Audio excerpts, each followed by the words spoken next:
السلام عليكم ورحمة الله وبركاته. الحمد لله رب العالمين، والعاقبة للمتقين، ولا عدوان إلا على الظالمين، والصلاة والسلام على أشرف الأنبياء والمرسلين وخاتم النبيين محمد بن عبد الله صلى الله عليه وسلم وعلى آله وصحبه أجمعين ومن تبعهم بإحسان إلى يوم الدين. أما بعد، فقد قال الله تعالى في القرآن العظيم: ومن الناس من يتخذ من دون الله أندادا يحبونهم كحب الله والذين آمنوا أشد حبا لله ولو يرى الذين ظلموا إذ يرون العذاب أن القوة لله جميعا وأن الله شديد العذاب. அனைத்து புகழும் புகழ்ச்சியும் அகிலங்களின் அதிபதியான அல்லாஹ் ஜல்லஷானு தஆலா ஒருவனுக்கு மட்டுமே உரித்தாக்கி, புனிதமிகு ரமலானின் மிக புனித இரவுகளான கடைசி இரவுகளிலும் ஒற்றப்படையான இரவுகளில் உலக காரியங்களில் இருந்து ஒதுக்கி அவனுடைய ஆலயத்தில் அவனை வணங்கி துதி செய்வதற்கு அல்லாஹ் நமக்கு வாய்ப்பளித்திருக்கிறான். இந்த வாய்ப்பை இன்ஷா அல்லாஹ் ஃபஜ்ர் வரைக்கும் நாம் விடாமல் தொடர்வதற்கு அல்லாஹ் தௌஃபீக் செய்ய வேண்டும். ஏனென்றால் இன்று 25வது இரவு. இது 1000 மாதங்களை விட சிறந்த ஒரு இரவாக இருப்பதற்கும் வாய்ப்பு இருக்கிறது என்பதுதான் ஹதீஸுகளின் தொகுப்பின் இறுதி முடிவு. அதனால் ஏமாந்து விடாமல் அல்லது பராமுகமாக இருந்து விடாமல் முழுக்க முழுக்க ஆசையோடும் அச்சத்தோடும் அல்லாஹுவை வணங்கி அல்லாஹ்வினுடைய அருளை தேடிக்கொள்ளுமாறு உங்களுக்கும் எனக்கும் வசியத்து செய்து இந்த தொடர் உரையினை துவங்குகிறேன். கண்ணியத்திற்குரிய எல்லாம் அல்ல அல்லாஹ் ஜல்லஷானு தஆலாவின் நல்லடியார்களே, அல்லாஹ்வினுடைய வணக்கங்களில் நாம் எந்த வணக்கத்தை செய்தாலும் அதில் நம்முடைய உள்ளம் 2 பகுதியாக இருக்க வேண்டும். ஒன்று அல்லாஹ்வினுடைய அருளை எதிர்பார்த்து ஆசை வைப்பதும், இன்னொன்று அல்லாஹ்வுடைய தண்டனையை பயந்து அல்லாஹ்வுக்கு கீழ்ப்படிவதுமாக இருக்க வேண்டும் என்பதை நாம் நேற்றைய தினம் பார்த்தோம். இந்த நிலையை அடைவதற்கு உந்து சக்தியாக எது இருக்க போகிறது என்றால், அல்லாஹ்வின் மீது நாம் கொள்ள போகிற காதல், அல்லாஹ்வின் மீது நாம் வைக்க போகிற நேசம், அல்லாஹ்வின் மீது நாம் வைக்க போகிற அன்பு. இந்த அன்பு தான் இந்த ரெண்டையுமே தீர்மானிக்கும். இந்த அன்பை பொறுத்த வரைக்கும் ஃபஸ்ட்டு இந்த நேசம் என்பது எல்லா படைப்பினங்களுக்கும் இருக்கிறது. அதில் குறிப்பாக மனிதர்களுக்கு கொஞ்சம் ஜாஸ்தியாக இருக்கிறது. இந்த நேசத்தை எப்படி நெறிமுறைப்படுத்துவது? இன்னைக்கு உலகத்தில் இதன் மூலமாக மட்டும்தான் அனைத்து வழிகேடுகளும் திறந்து விடப்பட்டிருக்கிறது. இந்த நேசம் என்ற ஒரு அன்பு என்ற அந்த பண்பே இல்லைன்னா மூர்க்கத்தனமாக எல்லாத்தையுமே முறியடிச்சிருக்கலாம். ஆனால் அந்த அன்பு என்ன செய்யுது என்றால், சில நேரம் அப்படியே நம்மளை அனுசரித்து கொண்டு போக விட்டுறது.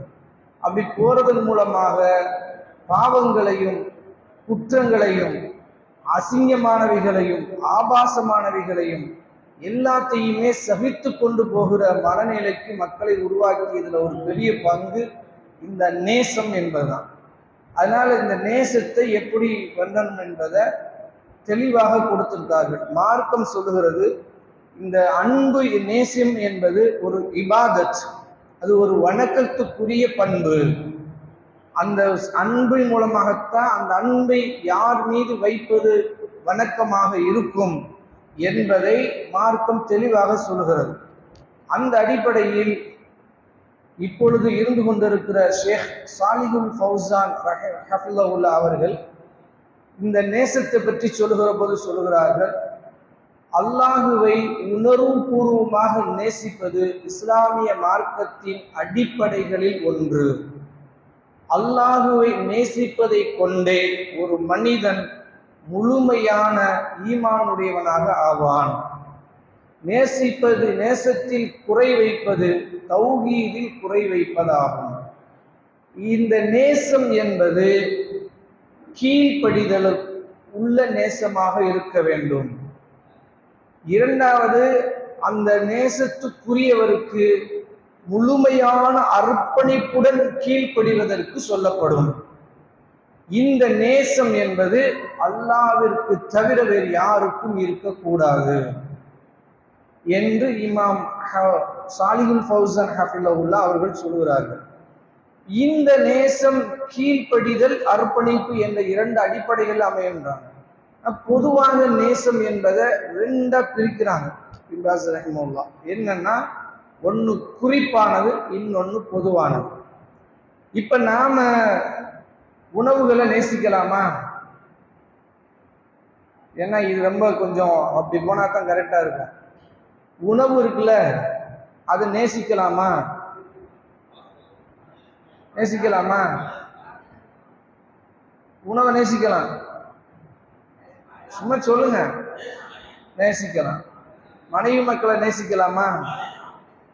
நேசிக்கலாமா? ஆடு மாடுகளை நேசிக்கலாமா? நேசிக்கலாமா கூடாதா? நேசிக்கலாம். நாமளே நேசிக்கலாமா? நேசிக்கலாம். எல்லாத்தையும் நேசிக்கலாம். அதே மாதிரி அல்லாஹ்வையும் நேசிக்கலாம். ரெண்டா பிரிச்சுட்டாரா? பொதுவானது ஒரு நேசம், குறிப்பான நேசம். பொதுவான நேசம் என்பது 3 அடிப்படைகளை சொல்றார். ஒன்று, இயல்பான நேசம். பசி உள்ளவனுக்கு உணவின் மீது அன்பு வருவது இயல்பு. தாகம் உள்ளவனுக்கு தண்ணீரின் மீது நேசம் வருவது அன்பு. அதே போல வாலிபனுக்கு மனைவியின் மீது வருவது நேசம் வருவது இயல்பு. இந்த நேசம் மார்க்கத்தில் தவறு கிடையாது, நான் ஆதாரத்தை கொடுக்குறேன். இன்னொரு நேசம் கருணைமயமான நேசம். அது தாய் பிள்ளையின் மீது படுகிற நேசம், தகப்பன் பிள்ளை மீது வருகிற நேசம். அது இதுவும் மார்க்கத்தில் தவறு கிடையாது. மூன்றாவது, நட்பு உறவு ரீதியான நேசம். இந்த நண்பர்கள் நேசிக்கிறாங்கல்ல, அந்த நேசம். அதுலேயும் வியாபார நண்பர்கள்னா இன்னைக்கு கொஞ்சம் நேசம் இருக்கா. இந்த 3 நேசமுமே பொதுவானது. இது எதனால பொதுவானது அப்படின்னா, அல்லாஹ்வே சொல்லுகிறான். இது இமாம் அவர்கள் சொல்லல, நான் தேடி பார்த்து இது எங்கிருந்து இவர் எடுத்திருப்பார் அப்படின்னு தேடும்போது, திருமறை குரான் சூரா ஆலை இம்ரான்ல அல்லாஹ் ரப்புல் ஆலமீன் சொல்கிறான், ஹுப்புஷ் ஷஹவாத்தி மினன் ஸுய்யின லின்னாஸ். மனிதர்களுக்கு நாம் அலங்கரித்திருக்கிறோம், அந்த உள்ளத்துக்கு அலங்காரமா காட்டுகிறோம். எதை? ஹுப்பு, நேசிப்பதை. ஷஹவாத்து மினன் நிசாயி, பெண்களை நேசிப்பதை மனிதர்களுக்கு நாம் அலங்கரித்திருக்கிறோம். வரும் ஒரு ஆண் வாலிப வயசுல பெண்ணை பார்த்து ஆசைப்படலாட்டி சந்தேகப்படணும். எதுல? இவன் எங்கேயோ வேற ரூட்ல இருக்கிறான். இயல்பா வரணும். அல்லாஹ் அலங்கரிச்சிருக்கிறோம்ன்றான். அவன் கண்ணுக்கு அப்படி அலங்காரமா தெரியும். உலகத்துல சொல்லுவான், இவ்வளவு போய் நான் பார்க்கறேன் அப்படின்னுவான். அவன் கண்ணுக்கு அல்லாஹ் அலங்காரமா காட்டியிருக்கான். அதே மாதிரிதான் பெண்ணுக்கு ஆண் மீது வரும். இதை புரியலன்னு வைங்க, பெண்ணு தஹஜ்ஜுத் தொழுதாங்க, ஈமான் கொண்டிருந்தாங்க, எல்லாம் இருந்தாங்க, தப்பு செஞ்சுட்டாங்கன்னா அது இயல்பு அல்லாஹ் ஸுய்யின ஆக்கியிருக்கிறானே, நேசத்துக்குரியதை ஆக்கியிருக்கிறோம்ங்கிறானே. அதை நேசிப்பதை அலங்கரித்து. அலங்காரம்னா நீங்க இயல்பு வேற, அலங்காரம் வேற. அலங்காரம் என்ன அளவுகோல்? காலையில் எந்திக்கிறோம்ல, காலையில் எந்திரிச்சோன்னே மூஞ்சியை பாருங்க, அதுதான் இயற்கை, இயல்பு. அதுக்கு பின்னால முகத்தை கழுவுறோமா, சீவுறோமா, இதுதான் அலங்காரம். ஸுய்யினவுக்கு அதான் அலங்காரம். நம்ம எப்படி இருப்போம்? காலையில் எழுந்துச்சு பார்த்தா இயல்பா அப்படி பார்த்தோன்னே அப்படி இருக்குமா? அப்படி இருக்க மாட்டோம். கொஞ்சம் அப்படி அலங்கரிச்சு விட்டா தான் பிள்ளையே புள்ள மாதிரி இருக்கும். நம்ம மனைவிக்கு கணவன் மாதிரி தெரியும். மனைவி நமக்கு மனைவி மாதிரி தெரிவாங்க, இல்லைன்னு வைங்க பங்கரையா தெரியும். அதனாலதான் அல்லாஹ் சுய்யன் அலங்கரிச்சு கொள்ளுங்கள். அலங்காரம்ன்றான். இந்த அலங்காரத்தை நாம் மனிதர்களுக்கு கொடுத்திருக்கிறோம். மினன் நிசாயி வல் பனீன, பிள்ளைகள் மீது. அதே போல வல் கனாத்தீரில் முக்கந்தரத்தி மின தஹபி வல் ஃபில்லா, தங்கம் வெள்ளியிலான பொற்குவியல்களை நம்ம அலங்கரிச்சு நேசிக்கலாம், தப்பு கிடையாது. பெண் நகையை வச்சிருக்காம இதெல்லாம் மறுமைக்காக வாழ மாட்டியா அப்படின்னு கேட்டக்கூடாது. மறுமைக்கு வாழ்வது என்பது வேறு, நகையை நேசிக்கலாம் என்பது வேறு. ஆனால் பெண்களுக்கு நகை ஹலாலாக்கியிருக்காங்கல்ல, ஒரு பட்டு புடவையை நேசிக்கிறாங்க, பட்டு புடவை சுருக்கத்தில் போய் வாங்கி தரக்கூடாது, அது நமக்கு, உனக்கு முடிஞ்சா வாங்கி தரோமான்னு சொல்லணும். இது நேசிக்கிறது. இந்த மாதிரி மேதஹபி வல் ஃபில்லத்தில் வல் கைரில் முஸவ்வமதி, கோடுகள் போடப்பட்ட வரி குதிரைகள், போர் குதிரைகளை நேசிப்பது ஹலாலாக்கப்பட்டது. அல்லாஹ் சுய்யின்றான். இதெல்லாம் நேசிக்கலாம்ங்கிறான். இந்த நேசம் வருமா? குல் மத்தாஉத் துன்யா, இவைகள் எல்லாம் உலகத்தினுடைய இன்பங்கள். கார்ல ஒரு ஆள் நேசிக்கிறாரு, பைக்ல ஒரு இளைஞன் நேசிக்கிறான்னா, நேசிக்கிறார்கள், நீங்க வயிறு எறிய வேண்டிதான். அவனுக்கு நேசத்தை அல்லாஹ் ஆக்கி வச்சிருக்கான்.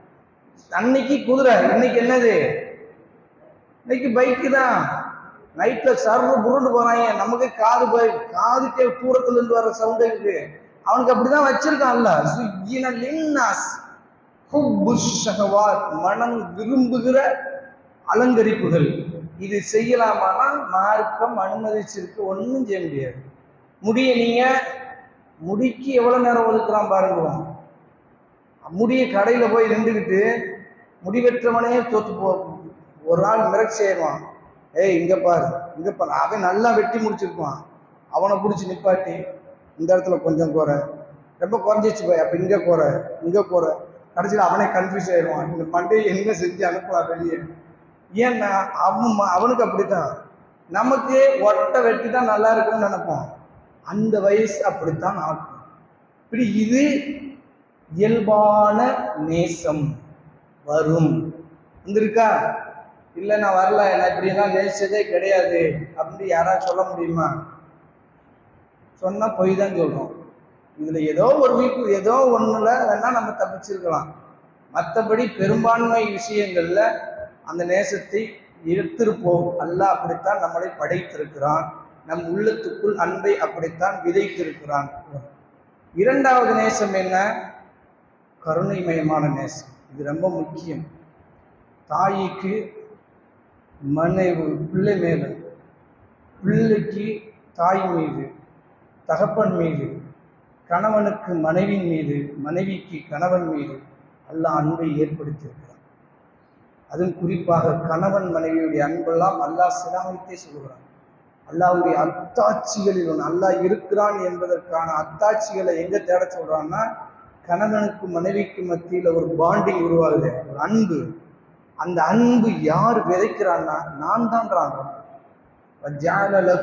உங்களை நாம் ஆக்கியிருக்கிறோம், லிபாசம் ஆடையாக ஆக்கியிருக்கிறோம், சக்கீனத் அமைதிக்காக ஆக்கியிருக்கிறோம். அந்த கணவனுக்கு மனைவிக்கு மத்தியில் அன்பையும் அருளையும் நாம் பொதித்திருக்கிறோம். அந்த அன்பு, தகப்பா 20 வருஷமா வளர்த்திருப்பாரு, தாயோட அவ்வளவு நாள் வாழ்ந்திருப்பாங்க. கல்யாணம் முடிச்ச மறுநாள் அவரை எழுப்பிடக்கூடாது இந்த அம்மாவுக்கு, அவர் தூங்கிட்டு விடுங்க. ஆனா இந்த அம்மா அவர் தகப்பனார் தூங்கினார்னா, ஏன் வேலை வெட்டிக்கு போறது இல்லையா, இங்கிருந்துட்டு தூங்கிட்டு கிடக்கீங்க. தகப்பனார் மேல எகிறோம், தாய் மேல எகிறோம், அண்ணன் தம்பி மேல எகிறோம். ஆனா கணவன் 10 மணி வரைக்கும் கொரட்டை விட்டு தூங்கிட்டு இருப்பான், தூங்கிட்டுமே. ஏன்? இந்த அன்பு எங்கிருந்து வந்துச்சுன்னா, நான் கொடுத்தேன். இந்த இரக்கம் இருக்கும். இது கருணைமயமான இரக்கம். தாய்க்கு அப்படித்தான் வரும். தாய்க்கு நீங்க பிள்ளைகள் என்ன தப்பு செஞ்சாலும் அவர்களை பொறுத்த வரைக்கும் அது பிள்ளை மட்டும்தான். தப்பெல்லாம் அவங்க கண்ணுக்கு தெரியவே தெரியாது. உலகத்துக்கு வேணா தெரியும், இப்படிப்பட்ட பிள்ளைய வளர்த்துருக்காங்க, என் பிள்ளை அப்படித்தான், என் பிள்ளை அப்படித்தான். அந்த தாய்க்கு கருணை அல்லாஹ் ஊற்றி வச்சிருக்கிறான். அதனாலதானே எது செஞ்சாலும் அவங்களுக்கு தவறா தெரிய மாட்டேங்குது, தாயா மட்டும் பிள்ளையா மட்டும் தெரியுது. அதே மாதிரிதான் பிள்ளைகளுக்கும் தாய்மை. இதெல்லாம் நான் போட்டிருக்கோம்னா இது இல்லாத அரபுகள்கிட்ட ரசூலா கொண்டு வந்தாங்க. அரபுகளை பொறுத்த வரைக்கும் இந்த பிள்ளைகளை தூக்குறது, குஞ்சுறது, பிள்ளைகள்கிட்ட சிரிக்கிறது, விளையாடுறதெல்லாம் அவமானகரமான செயல். அதெல்லாம் நம்ம ஊர்ல ஒரு இது சொல்லுவாங்க தெரியுமா, ஊருக்கெல்லாம் வேலை செய்வாரு, மனைவிக்கு ஒரு ஒரு சின்ன துணியை துவைச்சு போட்டாருன்னா அவரை கேவலமா பேசுது. எது இவன் மனைவிக்கு துவைச்சு போட்டு கிடக்கான் அப்படின்றது. ஆனா இவர் என்ன செய்வார் தெரியுமா, ஊரெல்லாம் கிளீன் பண்ணுவார். ஊரெல்லாம் கிளீன் பண்ணலாம், சொந்த மனைவிக்கு ஒரு துணி ஒரு துவைச்சு போட்டா ஒரு பெரிய அவமானம் செய்வார். ஆனா இது மாதிரிதான் அரபுகள்கிட்ட இருந்த ஒரு கெட்ட குணம் சுத்தமா அவன் அவாய்ட் பண்ண. நம்ம 1-2 அவாய்ட் பண்ணோம், அதை மொத்தமா அவாய்ட் பண்ணியிருந்தாங்க. அது ரசூல் ஸல்லல்லாஹு அலைஹி வஸல்லம் என்ன பண்றாங்கன்னா, ஹசன் ரலியல்லாஹு தூக்கி முத்தமிடுறாங்க. அப்ப அக்ரப் இப்னு ஹாபிஸ் என்ற ஒரு சஹாபி இருந்தார், லேட்டா இஸ்லாத்துக்கு வந்தவர். அவர் அப்படியே பார்க்கிறார் ரசூலுல்லாஹ். எதுக்கு? முத்தமிட்டதுக்கு, தன் பேரப்பிள்ளை தூக்கி முத்தமிட்டதுக்கு அப்படியே மேலும் கீழும் பார்க்கிறாரு. இருந்தாலும் எதை பார்க்குறாரு, யா ரசூலுல்லாஹ் இப்ப என்ன பண்ணீங்க? முத்தமிட்டேன். அவர் கேட்கிறாரு, எனக்கு 10 பிள்ளைய, ஒரு பிள்ளைய கூட தூக்கி முத்தமிட்டதுல தெரியுமா? அவர் எவ்வளவு கௌரவமா சொல்றாரு பாருங்க. ஒரு பிள்ளைய கூட அப்படி தொட்டது கிடையாது, எல்லாம் வந்துச்சுன்னா அங்கிட்டு தெரிச்சு ஓடணும் அப்படி வச்சிருந்தேன். நீங்க என்னடா பிடிச்சி முத்தமிட்டு இருக்கீங்க? ரசூலா கேட்டாங்க. உன் மனசுல இருந்து அல்லாஹ் இறக்கத்தை எடுத்துட்டா நான் என்னப்பா செய்ய? அந்த கருணை மையத்தை அல்லாஹ் தூக்கிவிட்டான் உன் மனசுல இருந்து, அதுக்கு நான் என்ன செய்ய? பிள்ளைகளிடத்தில் அன்பு செலுத்துவது மார்க்கம் அனுமதிச்சு. அது நீயும் அந்த பிள்ளைகள் பெருக பெருக பெருக அதுக்கு கீழே வர்ற பிள்ளைகள் மீது அன்பு கூடிக்கிட்டே போகுது. நம்ம பிள்ளைகள் மீது நம்ம வைக்கிற அன்பை விட பேர பிள்ளைகள் மீது அன்பு இன்னி கூடுது. அந்த பிள்ளைகளுக்கு பிறக்கிற பிள்ளைகள் மீது இன்னி அன்பு கூடுது. அல்ல கூட்டிக்கிட்டே போறான். ஏன் தெரியுமா? அது அப்படித்தான் நல்லா செட்டப்பா வச்சிருக்கிறான் மனசுக்கு. இந்த மனசுக்கு அப்படி இல்லைன்னு வைங்க, விரக்தியில் விரக்தியில் நின்று உட்காந்துருக்கோம். அவங்கள பாருங்களேன், 40, 50, 60 வயசு 70 வயசு குழந்தைகளை கண்டோன்னு உலகத்தை மறந்துடுறாங்க. சிரிப்பு, அந்த பிள்ளைகளோட விளையாட்டு, இவங்க உட்காந்து பிள்ளை அந்த வேலை என்ன செய்யோ, இந்த பணம் என்னாச்சுன்னு இவன் முட்டிட்டு இருப்பான். அவங்களுக்கு அந்த எதுவுமே தெரியாது. அந்த குழந்தைகிட்ட கருணை மட்டும்தான், அன்பு மட்டும்தான் விளையாண்டுட்டு இருப்பாங்க. ஏன்? அப்படித்தாங்க ரசூலுல்லாஹ் பிள்ளைகள் மீது வைத்து பெரும் பாசம் வைத்திருந்தார்கள். ஃபாத்திமா ரலியல்லாஹு அன்ஹா மீது ரசூலுல்லாஹ் சொன்ன ஒரு விஷயம் என்னன்னா, ஃபாத்திமாவும் அலி ரலியல்லாஹு அன்ஹு கணவன் மனைவி. அதே அலி ரலியல்லாஹு அன்ஹு 2வது திருமணம் பண்ணுகிற போது அபுஜிகளை ஒரு மகளை கெட்ட போனப்ப ரசூலுல்லாஹ் தடுத்தாங்க. என் அன்பும் எதிரி மகளும் ஒன்னாக இருக்க மாட்டாங்க, இணைவது எனக்கு விருப்பம் இல்லைன்னா. 2வது திருமணத்தை தடை செய்யலை, ஆனால் எதிரியுடைய மகளும் என் அன்பு மகளும் ஒன்றா எப்படி இருக்கிறத நான் சகிச்சுக்கிறேன். ஏன்? அதே போல ரசூல் ஸல்லல்லாஹு அலைஹி வஸல்லம் தகப்பனார் சிறிது ஹம்ஸா ரலியல்லாஹு அன்ஹு கொல்லப்படுகிற நேரத்தில் ரசூல் ஸல்லல்லாஹு அலைஹி வஸல்லம் அவருடைய உள்ளம் எவ்வளவு இறங்கி போயிடுச்சு என்பதற்கு பிற்காலத்தில் வஹ்ஷியை பார்க்கவே முடியல. ரசூலுல்லாஹ் கொஞ்சம் ஒதுங்கிருங்கன்றாங்க. இந்த இடம் சொல்றாங்க, கொஞ்சம் ஒதுங்கிருங்க, எனக்கு இருக்கு, ஆனால் அந்த இறக்கத்தை என்னால் ஜீரணிக்க முடியல நீங்க நடந்துக்கிட்டதை, அதனால நீங்க கொஞ்சம் ஒதுங்க அப்படின்றாங்க. அந்த அளவுக்கு ரசூலுல்லாஹ் இறக்க நேசத்தின் உச்சத்தில் இருந்தாங்க மனிதர்கள் மீது. அதுலேயும் அந்த குழந்தைகள் மீது பட்ட நேசத்தெல்லாம் படிக்கிற போது சுப்ஹானல்லாஹ், ஹசன் ரலியல்லாஹு அன்ஹு சொல்றாங்க, நான் 10 வருஷம் ரசூலுல்லாஹ்ட்ட பணி செஞ்சிருக்கேன், ஒரு நாள் கூட ரசூலுல்லாஹ் சினத்தோடு என்னை பார்த்ததே இல்லை, என்கிட்ட பேசினது இல்லை, என்னை கண்டிச்சது இல்லை. நான் அதுக்காக அவர் தப்பே செய்யறதில்லை, நான் நிறைய செஞ்சிருக்கின்றார். ஒரு வேலைக்கு அனுப்பி விட்டா அவர் போய் அங்கிருந்து விளாண்டுட்டு இருந்த பிள்ளைகளை பார்த்துட்டு நின்ட்டார். சின்ன பிள்ளை தானே, எல்லாரும் விளாண்டுட்டு இருக்காங்க, இவர் வேலைக்கு ரசூலுல்லாஹ் எதை எடுத்துட்டு வர சொன்னாங்க, அவர் வாட்டுக்கு அங்கேயே நின்று பார்த்துட்டு இருக்காரு. ரசூலுல்லாஹ் வெயிட் பண்ணி பார்த்துட்டு நம்மளே போயிடுவோம்னு போறாங்க. போனா ஹசன் அங்க இருந்த அனஸ் ரலியல்லாஹு அன்ஹு அப்படியே பார்த்துட்டு இருக்காங்க. பின்னாடி இருந்து தோல் மேல கைப்படுது, அதை பார்த்து அப்படியே திரும்பினா ரசூலுல்லாஹ் நிற்கிறாங்க. நமக்கு என்ன வரும், நான் என்ன வேலைக்கு அனுப்புனேன், நீ என்ன வந்து பார்த்துட்டு இருக்கன்னு ஒரு பளிச்சுன்னு ஒன்று கொடுக்குறது. நம்ம ரசூல்லாவை திரும்பி பார்த்தேன், புன்முறுவலோடு நின்றிருந்தார். என்ன அனசையை மறந்துட்டியா, நசீத்த நான் சொன்னதை மறந்துட்டீங்களா அப்படின்றாங்க. அதான் ரசூல். இந்த இறக்க உணர்வு, கருணைமயமான அன்பு இதுதான். பயானுக்கு நின்றுட்டு இருக்காங்க, பேசிட்டு இருக்காங்க, மக்களுக்கு உபதேசம். நம்ம தொழுகைக்கு ஒரு பிள்ளை இடையூற ஓடிடுச்சுனால தொழுகை முடிஞ்ச உடனே வேற சிந்தனையே கிடையாது. யார் பிள்ளைது எப்படி வரலாம் நமக்கு? ரசூலை பயான் பண்ணிட்டு இருக்காங்க. ஹசன் ஹுசைனையும் பாத்திமா எல்லாம் நல்லா குளிப்பாட்டி தலையெல்லாம் சீவி செக்க செவேறு ட்ரெஸ்ஸை போட்டு போங்க பள்ளியாசன்ட்டாங்க. அந்த 2 பிள்ளையும் அந்த பிஞ்சு கால்களை தத்தி தத்தி உள்ள வருது. வர்றதை பார்த்த உடனே நம்ம என்ன செய்வோம், கரெக்டு வெயிட் பண்ணிட்டு இருக்கோம். அதுவும் அவங்க அஜர்த்துல அவர் பெரிய நம்ம ரசூல் அங்கே மெம்பர்ல இருக்காங்க. இறங்கி போயிட்டாங்க, இறங்கி போய் தூக்கிட்டாங்க. 2 பேர்த்து தூக்கிட்டு மேடையில வந்து, நான் இதை கண்டுக்கிறாம இருக்குன்னு தான் நினைச்சேன். அல்லாஹ் எனக்கு கொடுத்த அந்த இரக்க உணர்வுனால என்னால கட்டுப்படுத்த முடியல. உண்மையிலேயே அல்லாஹ் இரக்க உணர்வை போட்டிருக்கான். தூக்கி பிள்ளைகள் மீது அன்பை வெளிப்படுத்துறாங்க. பயான்ல தொழுகையில உசாமான்ற ஒரு பிள்ளை இருந்துச்சு, மகளுடைய பிள்ளை. பயங்கரமான ஆட்டம் பிடிக்கிற பிள்ளை. எப்ப ரசூலுல்லாஹ்வுடைய தோள்ல தான் இருக்கும். எதுல? இங்க நின்று தக்பீர் கட்டினா தோல்ல இருக்கும், ருக்குக்கு போனா முதுகுல இருக்கும், சஜ்ஜாவுக்கு போனா கால் ஏறி உட்காந்துக்கிறோம். இதுதான் புள்ள. ரசூலுல்லாஹ் அவ்வளவு நேரம் தொழுதாலும் தூக்கிட்டு போன்னு சொன்னதில்லை, இது என்கிட்ட பிரிங்கன்னு சொன்னதில்லை. அப்படியே தான் பெஞ்சு தூக்கி தோல்ல வச்சுக்கிட்டு குராத் ஓதுவாங்க. ருக்குக்கு போச்சுன்னா முதுகுல ஏறி உட்காந்துக்கிறோம். ருக்கு விட்டு இறக்கி விட்டுட்டு சஜ்ஜாவுக்கு போயிட்டா காலில் ஏறி உட்காந்துக்கிறோம். காலில் இருந்து எடுத்து விட்டு உட்கார வேண்டியதான். என்ன கருணைமயமான இது வேணும். அல்லாட்ட கேள்வி. ரசூல் ஸல்லல்லாஹு அலைஹி சொன்னாங்க, மல்லம் இரஹமுன்னாஸ், யார் மனிதர்கள் மீது இரக்கம் காட்டலையோ அவர்கள் மீது அல்லாஹ் இரக்கம் காட்டல. இந்த கருணைமயமான அன்பு இருக்கணும். இது மார்க்கத்தில் தடை இல்லை, வேணும். ரசூல்லா சொன்னாங்க, கேளுங்க. நாங்கள் இது நீ சொல்ல போனா நம்ம அம்மாவை நேசிப்பதை, யா அல்லாஹ் எனக்கு எங்கள் அம்மாவை நேசிக்க வைந்து கேளு.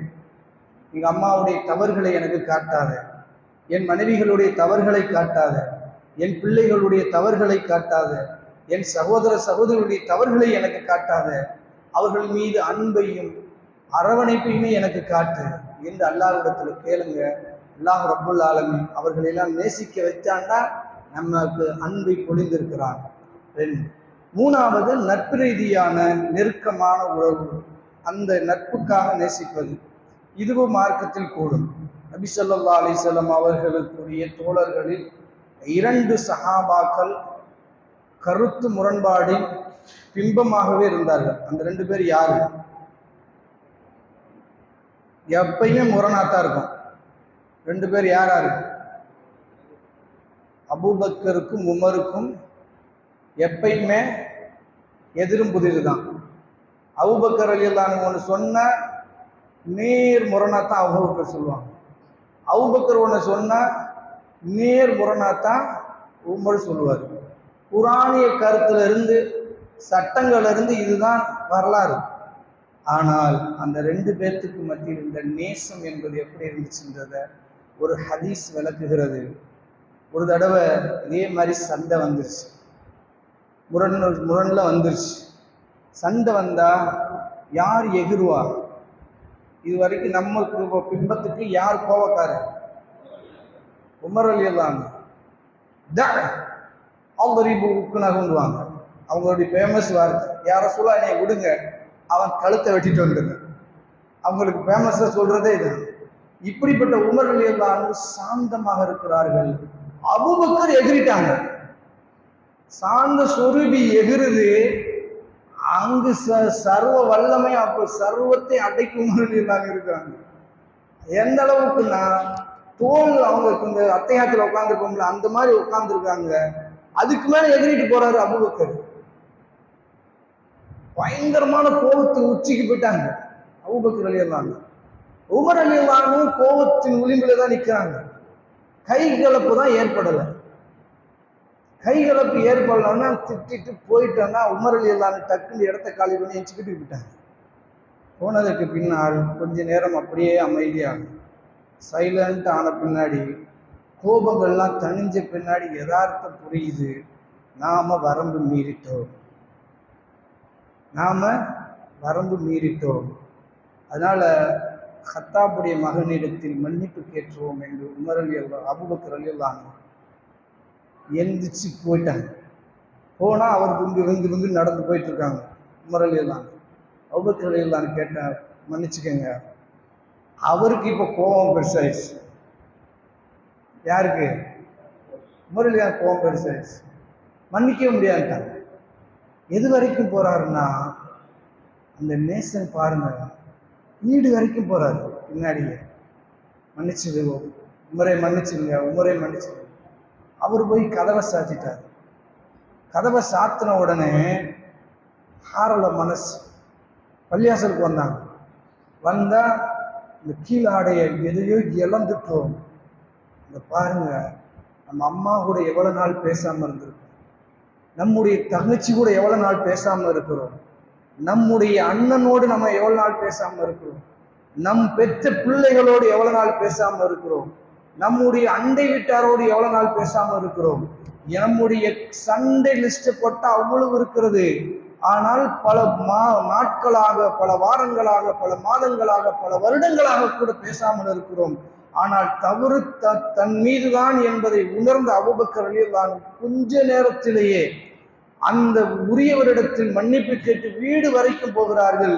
வீட்டிலே மன்னிப்பு கிடைக்கிறோன்னு பதறி போய் நம்முடைய அமல்கள் என்னாகும், நாம் என்னாகும் என்பதை பதறி போய் அபூபக்கர் ரலியல்லாஹு அன்ஹு பள்ளிவாசலுக்கு ரசூலாட்ட ஓடி வருகிறார்கள்.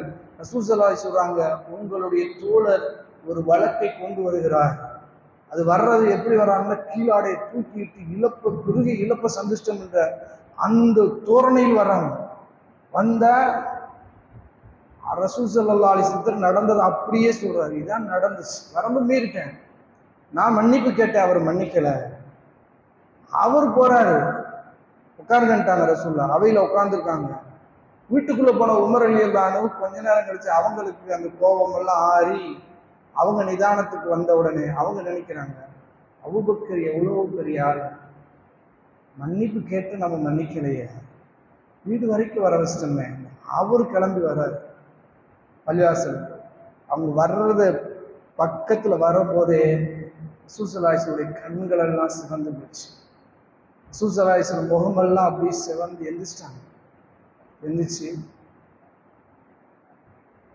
ரசூல் ஸல்லல்லாஹு அலைஹி வஸல்லம் சொல்றாங்க, அல்லாஹ் உங்களிடத்தில் என்னை நபியாக அனுப்பினார். நீங்கள் எல்லாம் என்னை என்ன சொன்னீர்கள் தெரியுமா? ஃபக்கதபூனி, என்னை பொய்யர் என்று சொன்னீர்கள். வதஸத்திகூனி, இதே உட்கார்ந்திருக்கிறார், இவர்தான் என்னை உண்மைப்படுத்தினார். உலகமே என்னை பொய்யர் என்று தூற்றிக் கொண்டிருந்த நேரத்தில் என்னை உண்மைப்படுத்தியவர் இந்த அபூபக்கர். எனக்காக இவரை மன்னிக்க மாட்டீர்களா? அன்பு எப்படி வெளிப்படுத்தும் ரசூல் ஸல்லல்லாஹு அலைஹி வஸல்லம் பாடம் எடுக்கிறார்கள். நம்முடைய தாய் கோபத்தில் அடிச்சிருக்கலாம், நம்மளை திட்டிருக்கலாம், என்னமோ பண்ணியிருக்கலாம். யோசிச்சு பாருங்கள், 10 மாதம் சுமந்தவள், 2 வருடம் பாலூட்டியவள், நாம் தூங்கிய போது தூங்கியவள், நாம் அடம்பிடிக்க போது பொறுமை காத்தவள், நம்முடைய மலத்தையும் ஜலத்தையும் மூஞ்சி சுளிக்காமல் தூக்கி எடுத்து போட்டவளோடு பேசாமல் இருப்பதற்கு என்ன வந்தது இந்த உள்ளத்துக்கு? அபூபக்கர் ரசூல் ஸல்லல்லாஹு அலைஹி வஸல்லம் சொல்றாங்க, உலகமே என்னை என்னை பொய்யர் என்று சொன்னீர்கள், அஃபஸத்திகூன், இவர்தான் என்னை உண்மைப்படுத்தியவர். இந்த அன்பு எப்படி கொண்டு வரன்ற ரசூலா பாடம் நடத்துறாங்க பாருங்க. அந்த பாடம் அடுத்து சொல்றாங்க, அல்லாஹ் ரொம்ப எனக்காக மன்னிக்க மாட்டீங்களான்னு உமர் ரலியல்லாஹு அழுதுட்டாங்க. உமர் ரலியல்லாஹு சொல்றாங்க, நான் மன்னிச்சிட்டேன். அப்பொழுது சொன்னாங்க, அதுக்கு பின்னால் அபூபக்கர் காயப்படுத்தப்படவே இல்லை. ரசூலுல்லாஹ் அந்த வார்த்தை சொன்னதுக்கு பின்னால் அபூபக்கர் ரலியல்லாஹு அன்ஹு மன்னம் நோகுற மாதிரி எந்த சஹாபியும் நடக்கல. காரணம் என்ன என்றால், நம்மிடத்தில் பிணக்குகள் வரும், ஆனால் அந்த பிணக்குகளை சரி செய்கிற வழிகள் இருக்கிறது. அவைகளை தூக்கி ஓரமாக போட்டு நட்பு ரீதியான அன்பை வளருங்க. அல்லாஹ்விடத்துல கேளுங்க, இறைவா மூமின்களை நேசிக்கிற பண்புகளை கொடு, இறந்த முன்னோர்களை நேசிக்கிற பண்பை கூடன்னு கேளுங்க. என்ன தெரியுமா, நமக்கு இன்னைக்கு உலகத்துல என்னை தவிர எல்லோருமே குறை உள்ளவர்கள். இது யாருடைய பார்வை? சைத்தானுடைய பார்வை, இப்லீஸோடைய பார்வை. நான் தான் சுப்ரீம், மற்ற எல்லாம் கூடணும். ஆனா மூமியுடைய பார்வை, என்னை தவிர எல்லோருமே யோக்கியவான்கள், நான் குறையுள்ளவன், நான் தொழுகையில் குறைவுள்ளவன், நான் நோம்பில் குறையுள்ளவன், நான் சதக்காத்தில் குறையுள்ளவன், நான் குர்ஆன் ஓதுவதில் குறையுள்ளவன், நான் திக்ர் செய்வதில் குறையுள்ளவன், நான் அல்லாஹ்விடத்தில் குறையுள்ளவன், யாரை விட? எல்லோரையும் விட என்று எண்ணி பாருங்கள். எல்லாருடைய நன்மை நமக்கு கண்ணு முன்னால தெரியும், அவர்களுடைய சிறப்பு மட்டும்தான் நமக்கு கண்ணு முன்னால தெரியும். அவர்களை நேசிப்போம். மாறாக அப்படி உள்டாவா தூக்கி போட்டீங்க, எல்லோரும் எதிரிகளாக தெரிவார்கள், பெரும் பாவிகளாக தெரிவார்கள். எல்லோரும் பெரும் பாவிகளாக தான் தெரிவாங்க. ஏன் தெரியுமா? அலம் தர இலல்லதீன யுஸக்கூன அன்ஃபுஸஹும், தங்களை தாங்களே பரிசுத்தப்படுத்திக் கொள்பவர்களை நபியை நீங்கள் பார்க்கலையா?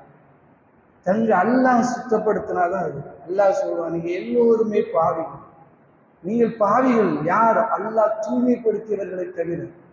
அல்லாஹ் நம்மளை தூய்மைப்படுத்துறான்னா, நீங்க ஃபர்ஸ்ட் நம்ம குறைகள் தெரிஞ்சாதான் நம்ம அடுத்தவர்களை நேசிக்க ஆரம்பிப்போம். அந்த நேசம் விசாலமாக இருக்கும், எல்லாத்தையும் நேசிக்கணும். அந்த நேசத்தில் மார்க்கம் தடையே செய்யலை. இந்த 3 நேசத்தையும் உள்வாங்குங்கள். 1, உலகத்தினுடைய நமக்காக படைக்கப்பட்டவர்களை நம்ம நேசிக்கலாம், உணவை நேசிக்கலாம். பிரியாணி எனக்கு பிடிக்கும் அப்படின்னு சொல்றது தப்பு கிடையாது. மந்தி தான் பிடிக்கும்.